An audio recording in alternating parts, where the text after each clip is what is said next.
There are various factions who play act at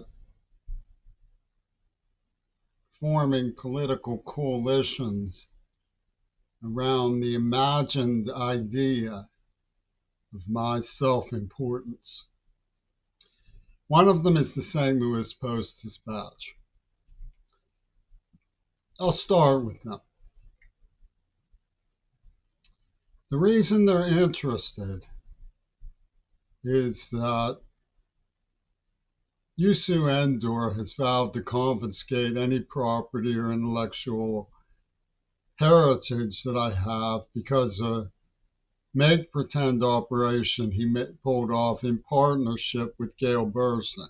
Yusu Endor is like Yusu, the sender of the letters. Yusu sender. And it was a Roman gladiator contest over the language idea of Black Panthers getting revenge for a country repertory theater make pretend CMU drama school one night stand that they claimed was a Louis because the girl was from India.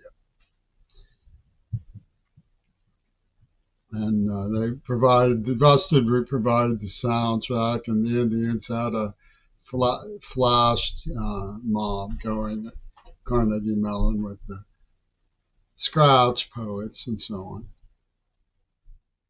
And this, they said, justified itself because they just say it does. And you're supposed to be a street scholar who's savvy enough to get the idea that Reagan didn't know, and he was offended and took it personally.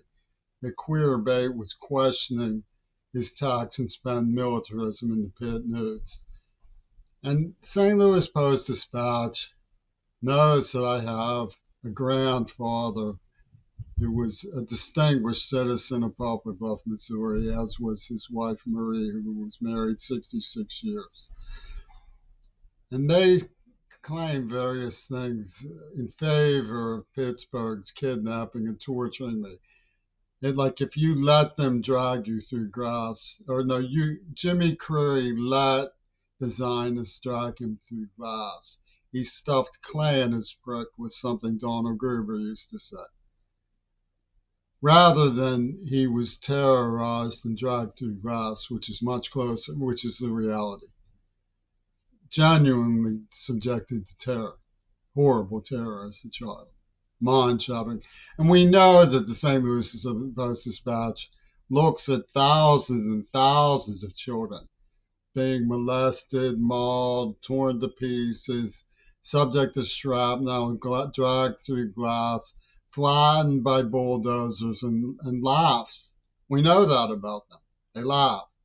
So their loyalties are strained to the breaking point between Reagan's loose screws in the Edwardsville Society for Military Engineers, who hack open canisters of fluorocarbons and let them spray into the atmosphere for kicks. And the grandson of an editor for the St. Louis Post-Dispatch, they know I have a full staff signed St. Louis Post-Dispatch staff cartoon of my grandfather. And so does Sherman Alexie. And believe me, they want that confiscated. Believe me, they want that confiscated. These people are allies of John Schulman, Adam Eisenstadt, Bernard Wattenmaker, the whole litany of Zionist museum thieves who helped the Black Panthers and the Green Party murder my father. That's all the evidence shows. Reagan's tribe murdered my father, and SeaTTle is loyal to Reagan's tribe. Black Panthers of SeaTTle are in Reagan's tribe. That's easy to prove. All you have to do is follow the C in the Star of David, like the bouncing ball to the scene of Shannon Harp's murder. I didn't say the Black Panthers killed her. What I said was that the Black Panthers showed up the next day on a stakeout to make sure that I had an exchange of words with them. And they murdered her through a proxy. It wasn't them who murdered her, it was a white man. But you see, the game that the Black Panthers play is to make allies with the right-wing psychopaths and get on the casino alchemy system of Yusuf Endur and Donald Trump. I mean, it's an art. It's a cool genocide. You get rid of the white. You get rid of the liberal, sissy white. And St. Louis Post-Dispatch, all of these racists go, yay, hooray, because the black man got even on the sissy white. And so they drag me through glass, and they don't have to question their ticket to ride, which is that I have shown the evidence from his filmography that Reagan was in on the script of Gail Burstyn. They don't have to explain the script of Gail Burstyn. They don't have to explain why Gail Burstyn was never arrested, why they tortured her obvious victim, why they went along with her, why they kept quiet and allowed AIDS to spread so they could build momentum to make money for the Black Panthers food program in Gaza, which the Italian Navy is defending. That's the Black Panthers food.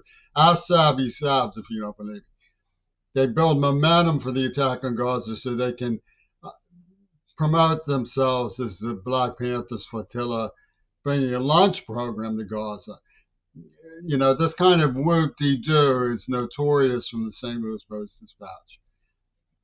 And Pina Sinfield, who's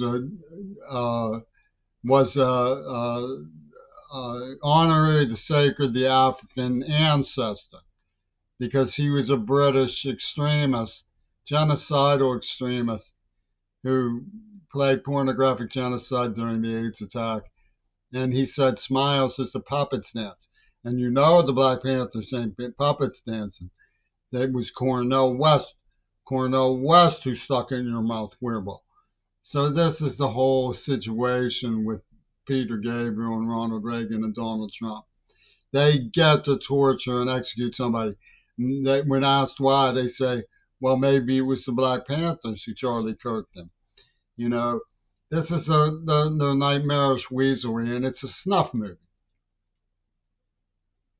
They wrote a script. We're going to kill you to make money for entertainment, to make the people who loved your grandmother feel satisfied that no queerbait who could have saved John Lennon is ever going to come to the current river on a float.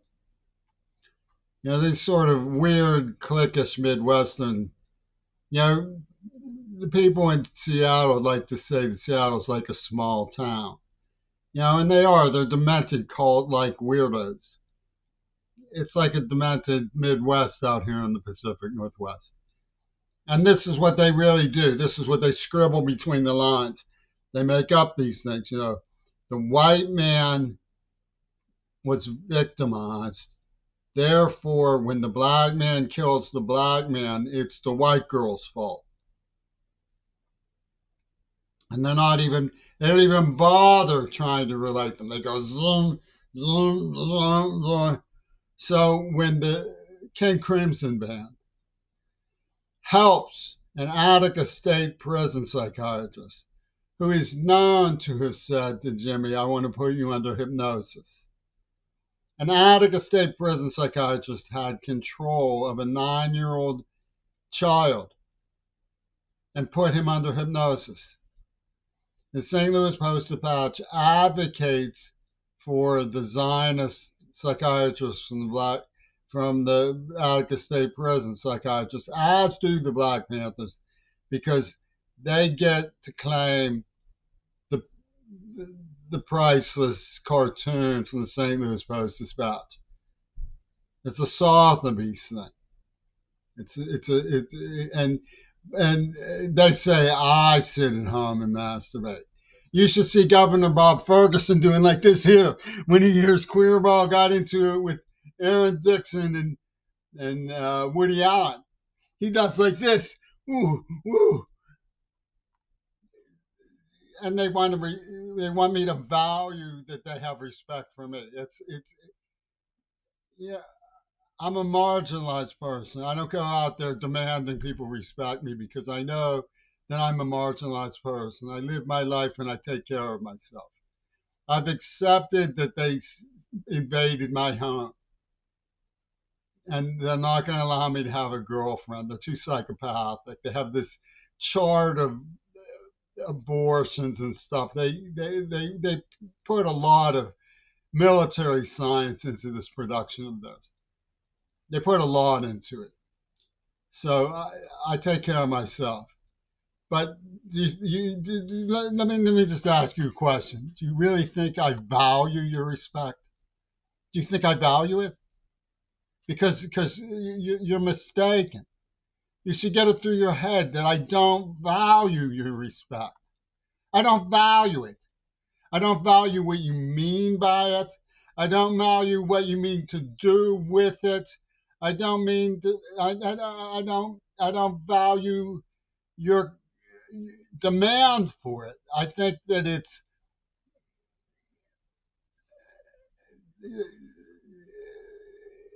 dislocated somehow in the foundation of your soul. That you would think I would value the respect of someone because they mauled me. They pedophiled me. They tortured me. They deafened me. They repeatedly poisoned me. What did I do to earn your respect? Graduate from college after you refused to teach me sign language? What did I do? What did I do? Read one of your stupid libertarian papers? I mean, you're beyond the pale.